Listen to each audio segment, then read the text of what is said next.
নমস্কার, আমি মৌমিতা। আমার চ্যানেলের আরও একটি নতুন ব্লগে আপনাদের আবারও স্বাগত। আশা করছি আপনারা সবাই ভালো আছেন। রাতের আলো জায়গাটি আরও সুন্দর দেখতে লাগছিল। তারপর এখান থেকে আমরা বেরিয়ে পড়েছিলাম এই যে ট্যাক্সি ধরার জন্য। দেন এখান থেকে যাব আরেকটি জায়গায়। তাই এখান থেকে এবার ট্যাক্সি নিয়ে আমরা বেরিয়ে পড়ব। এই সুন্দর জায়গাটিকে টাটা বাই বাই করে আমরা ট্যাক্সি নিয়ে বেরিয়ে পড়ছি আরেকটি নতুন জায়গা ঘুরতে। এখন যাচ্ছি এখানকার একটি সুন্দর কৃষ্ণ মন্দির দর্শন করতে আর যাব চৌপাটি বিচ। চলুন এই সুন্দর সন্ধ্যায় মুম্বাই রাস্তাঘাট দেখতে দেখতে যাওয়া যাক। এই মুম্বাই শহরটি রাতের আলোয় বেশ সুন্দর আর ঝলমল করছে, তাই না? আমার দেখা ব্যস্ততম শহর হলো এই মুম্বাই শহরটি। এখানে এসে বুঝতে পারলাম কেন বলা হয় মুম্বাইকে ড্রিম সিটি। যদিও আমার পুরোটা ঘোরা হয়নি, কিন্তু যতটুকু দেখেছি বা আজকে দেখলাম ততটুকুর ওপর ভিত্তি করেই বললাম কথাটা।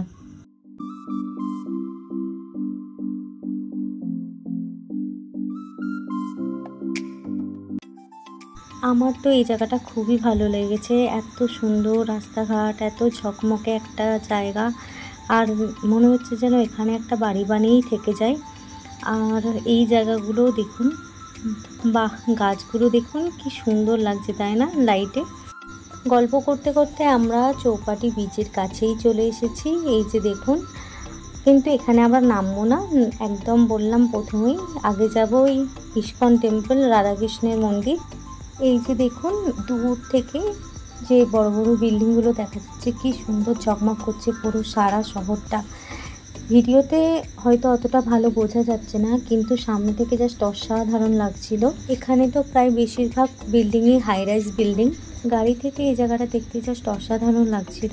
আর বিচের ওপারে এইরকম সন্ধ্যার একটা চিত্র দেখতে সত্যি পুরো ছবির মতো দেখতে লাগছিল।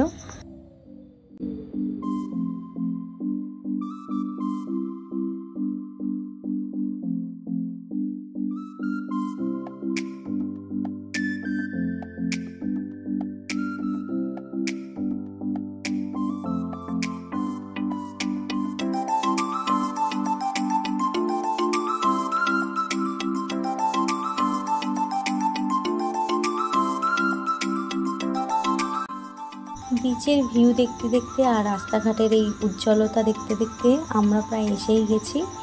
এবার আমরা নামবো।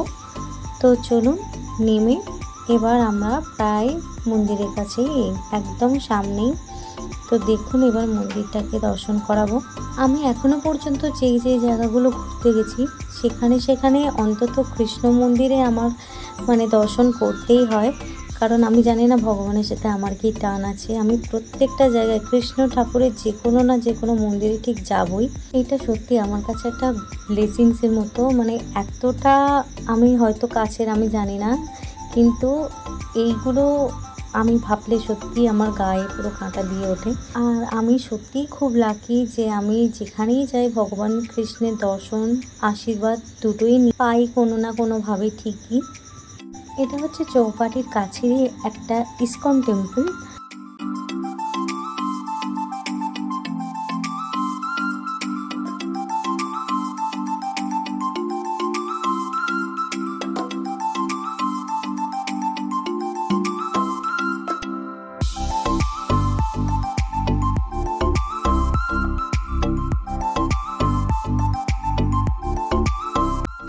মন্দিরটা খুবই সুন্দর। এটা ঠিক বাইরেটা, এখানে শ্রীকৃষ্ণের প্রত্যেকটি অবতারের দৃশ্য দেখানো আছে। এটা যেমন শ্রীকৃষ্ণ, এটা নরসিংহ, আর এটা হচ্ছে বামন অবতার।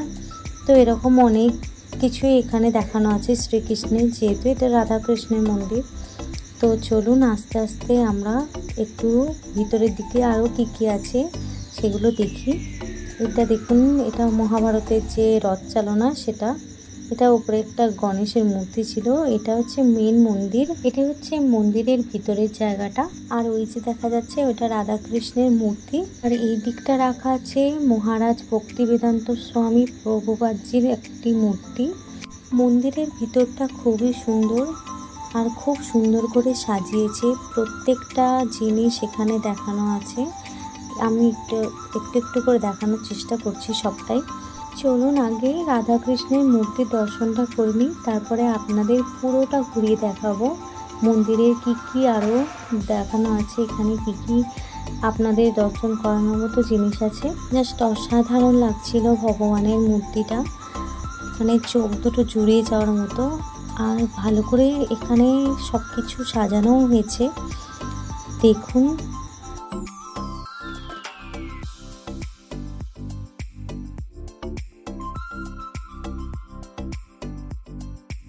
রাধাকৃষ্ণের মূর্তিটা এত সুন্দর দেখতে, মানে চোখই সরানো যাচ্ছে না।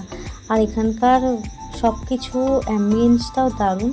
আর প্রত্যেকটা মন্দিরে তো গেলে মনে একটা অসাধারণ তৃপ্তি তো লাগেই। আর এই যে দেখুন, প্রত্যেকটা জায়গায় ভগবান শ্রীকৃষ্ণের প্রত্যেকটা স্মৃতি, প্রত্যেকটা মহিমা তুলে ধরা আছে। আমি একটু একটু করে দেখানোর চেষ্টা করছি, কারণ এখানে অনেক দর্শনার্থী ভক্তরা বসে আছেন, তাই কারো যাতে কোনো সমস্যা না হয় সেইভাবেই আমি ভিডিওটা বানানোর চেষ্টা করেছি। আর এখানে যেহেতু ভিডিও করা অ্যালাউ ছিল, তাই আমি ভিডিওটা বানিয়েছি। দেখুন আপনারা পুরো জায়গাটি।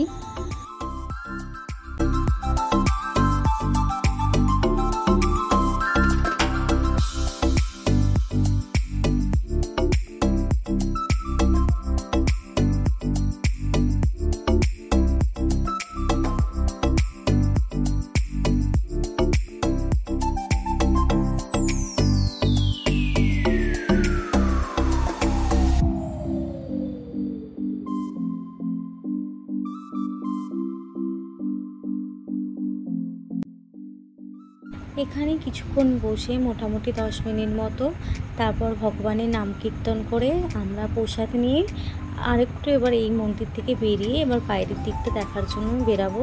গোটা মন্দিরটাই অসম্ভব সুন্দর দেখতে, আর অনেক কিছু আছেও দেখার মতো, জানার মতো। তো আমরা এত ডিটেলসে তো জানি না, কিন্তু যতটা দেখলাম, যতটা বুঝলাম, মন্দিরটা অসম্ভব সুন্দর। আর ভগবানের অনেক কিছুই এখানে দেখানো আছে। সব ঋষি মুনি ঋষিরা কী করেছিলেন, কতটা তপস্যা করেছিলেন, কীভাবে ভগবানকে ডাকতেন, সব কিছু এখানে দেখানো আছে। তো এগুলো অনেক কিছু জানার বিষয়, অনেক কিছু জানার আছে এখান থেকে। আমাদের সনাতন ধর্ম বিষয়ে অনেক কিছু শেখার আছে। এই পথটা যতটা সহজ বলে মানুষের মনে হয়, ততটা সহজ না। অনেক ভক্তি, শ্রদ্ধা, কঠোর পরিশ্রম, কঠোর তপস্যা, অনেক কিছুর দরকার হয় এই ভগবান ভক্তির আশ্রয়ে আসতে গেলে।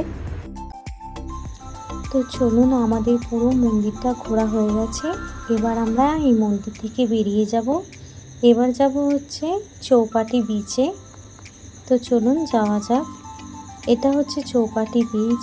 দেখুন, অনেক সবাই এখানে ছিল, কিন্তু এতই বড় এই জায়গাটা, মনে হচ্ছে যেন কেউই নেই। কিন্তু এই জায়গাটা পুরো লোককে ভর্তি ছিল। আর ওই দিকটা দেখুন, সব হাইরাইজ বিল্ডিংগুলো দেখা যাচ্ছে। সন্ধ্যার একটা সময় কাটানোর জন্য এই জায়গাটা বেশ সুন্দর। আর যে ওই রাস্তা থেকে যেই জায়গাটা দেখাচ্ছিলাম, দেখুন দূর থেকে দেখা যাচ্ছে একটু একটু, কিন্তু এটা ফোনে অত ভালো বোঝা যাচ্ছে না। সামনে থেকে বেশ সুন্দর লাগছিল, একদম ঝকমকে জায়গা। তো এই হচ্ছে বিচটা। এটা অন্ধকারে তো বিচটা আমিও বুঝতে পারছিলাম না। তো দিনের বেলা এলে হয়তো আরও ভালো করে দেখা যেত। ওই দিকটা দেখুন কত লোক, দেখেছেন, পুরো ভর্তি লোক। আর আমি একটু যাচ্ছিলাম ওই সমুদ্রের কাছে। আমার জল দেখলেই মনে হয় যে নামি। তো আমার জল দেখলে খুবই ইচ্ছা করে যে আমি একটু মানে পা দিই বা জল ঘাঁটি, এরকম আমার ছোটোবেলা থেকেই অভ্যাস আছে। ঢেউটা যখন আসছিল আমার মনে হচ্ছিলো জলে নেমে আমি খেলা করি জল নিয়ে আর স্নান করি, কারণ এত সুন্দরভাবে ঢেউটা আসছিল। আর মনে হচ্ছিল যেন আমাকেই ডাকছে যে তাড়াতাড়ি আয়, আমার কাছে নেমে আয়।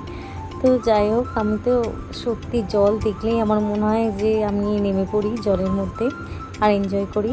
যেহেতু এখন সন্ধেবেলা, তাই বেশি দূরে যাইনি, একদম সামনেই খালি পাটা ডুবিয়ে চলে এসেছি। আর কয়েকটা বাচ্চাদের দেখলাম এই সন্ধ্যাতেও স্নান শুরু করে দিয়েছে এই সমুদ্রের জলে। ভিউটা দেখুন কি সুন্দর লাগছে। চলুন, অনেক জল নিয়ে খেলা হয়েছে, এবার উঠি এখান থেকে। আর এই জায়গাটা দেখুন, সবাই এখানে না বসার জন্য মাদুরও ভাড়া পাওয়া যাচ্ছিল।